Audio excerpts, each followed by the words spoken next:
0.9 ये वो आखिरी अल्फाज हैं जो फ़्लाइट MH370 से सुनने को मिले। 8 मार्च 2014 मलेशियन एयरलाइन की फ़्लाइट MH370 कोलालंपुर से टेक ऑफ करती है और इस फ़्लाइट की डेस्टिनेशन है बीजिंग। इस फ़्लाइट में 227 पैसेंजर, 10 फ़्लाइट अटेंडेंट्स और 2 पायलट्स मौजूद थे।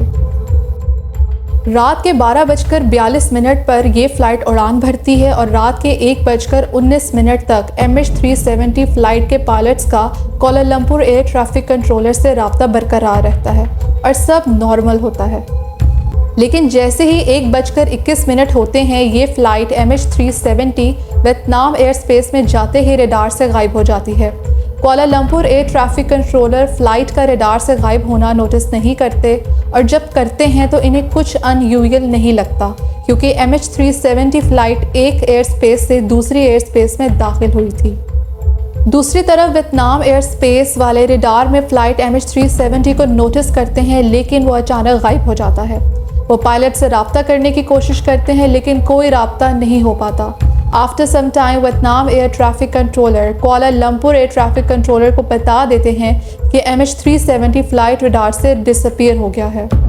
सुबह 6 बजे जब फ़्लाइट को बीजिंग लैंड कर जाना चाहिए था, सर्च ऑपरेशन शुरू किया गया क्योंकि फ़्लाइट MH370 मलेशिया से बीजिंग जा रही थी। तो जहां से प्लेन का एयर ट्रैफिक कंट्रोलर से रब्ता मुंतका हुआ जो कि साउथ चाइना सी के ऊपर हुआ था, वहां सर्च ऑपरेशन शुरू किया गया। मुख्तलिफ ममालिक के लोग इस सर्च ऑपरेशन में पार्टिसिपेट करते हैं जिसमें तकरीबन 34 बहरी जहाज़ और 28 हवाई जहाज़ इस्तेमाल किए जाते हैं, लेकिन प्लेन का कोई नामो निशान नहीं मिलता। कुछ दिन बाद एक खबर आती है कि सिविलियन रडार से MH370 फ़्लाइट ज़रूर गायब हो गई थी, लेकिन मिलिट्री रडार ने इस प्लेन को नोटिस किया और इस मिलिट्री रडार से पता चला कि रात के 2:22 पर यह जहाज़ आखिरी दफ़ा देखा गया है। और तब एक ऐसी चीज़ के बारे में पता चला जिसने सबके होश उड़ा दिए क्योंकि जहाज़ अपनी डेस्टिनेशन से बिल्कुल ऑपोजिट फ्लाई कर रहा था। ये जहाज़ अंडमान और निकोबार आइलैंड के करीब फ्लाई कर रहा था, लेकिन इधर भी कुछ ना मिला। फिर कुछ दिन बाद एक और शॉकिंग न्यूज़ आती है जो कि सैटेलाइट डाटा से मिलती है कि MH370 फ़्लाइट ने सैटेलाइट से कम्युनिकेट करने की कोशिश की थी, जो कि एक नॉर्मल चीज़ है। जब जहाज़ का नीचे एयर ट्रैफिक कंट्रोलर से रब्ता मुंतका होता है तो वो अपनी नियरेस्ट सैटेलाइट से कम्युनिकेट करने की कोशिश करता है।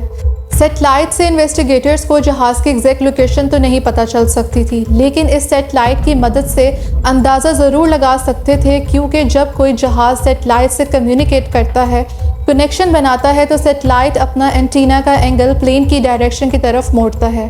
तो यहाँ से इन्वेस्टिगेटर्स ने सैटेलाइट के एंटीने के एंगल से मेजरमेंट्स की और एस्टिमेटेड लोकेशन जानने की कोशिश की, जहाँ से इन्हें एक एस्टिमेशन मिली कि प्लेन लास्ट इस रीशेडेड एरिया में हो सकता है।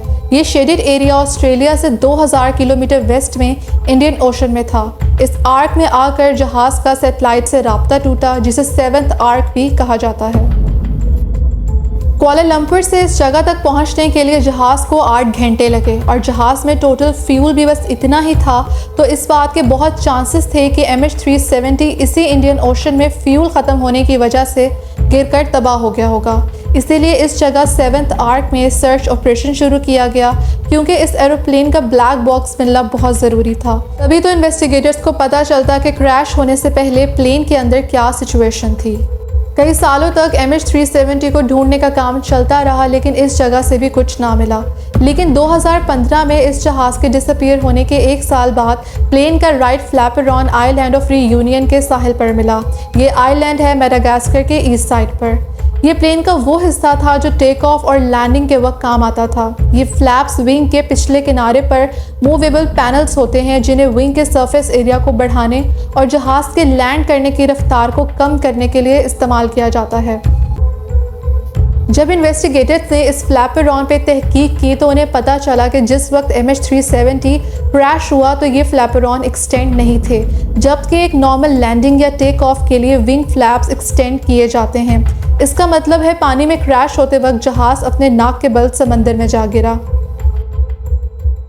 इस प्लेन के और हिस्से भी मिले लेकिन ब्लैक बॉक्स ना मिल सका। इसी वजह से बहुत कॉन्स्पिरेसी थेरीज भी आए कि मे बी ये प्लेन हाईजैक हुआ हो, और कुछ थेरीज में कहा गया कि इलेक्ट्रिक फेलियर की वजह से बाहर की दुनिया से कॉन्टैक्ट टूट गया हो। और कहीं कहा जाता है कि ऑक्सीजन की कमी की वजह से सब फेंट हो गए होंगे और जहाज़ ऑटो पायलट पे चला गया। अब इतने साल गुजरने के बाद एक retired aerospace engineer Richard Godfrey ने इस जहाज़ के मिलने की उम्मीद दिलाई है। उन्होंने एडवांस टेक्नोलॉजी की मदद से इस जगह की पिन पॉइंट लोकेशन भी दी है और ये जगह भी इंडियन ओशन के उसी 7th आर्क में है और 4 किलोमीटर अंडर वाटर है। और रिचर्ड ने क्लेम किया है कि जहाज़ इसी जगह पर मौजूद है। अब ये तो मलेशियन गवर्नमेंट पे डिपेंड करता है कि वो दोबारा इस जगह पर सर्च ऑपरेशन शुरू करते हैं या नहीं।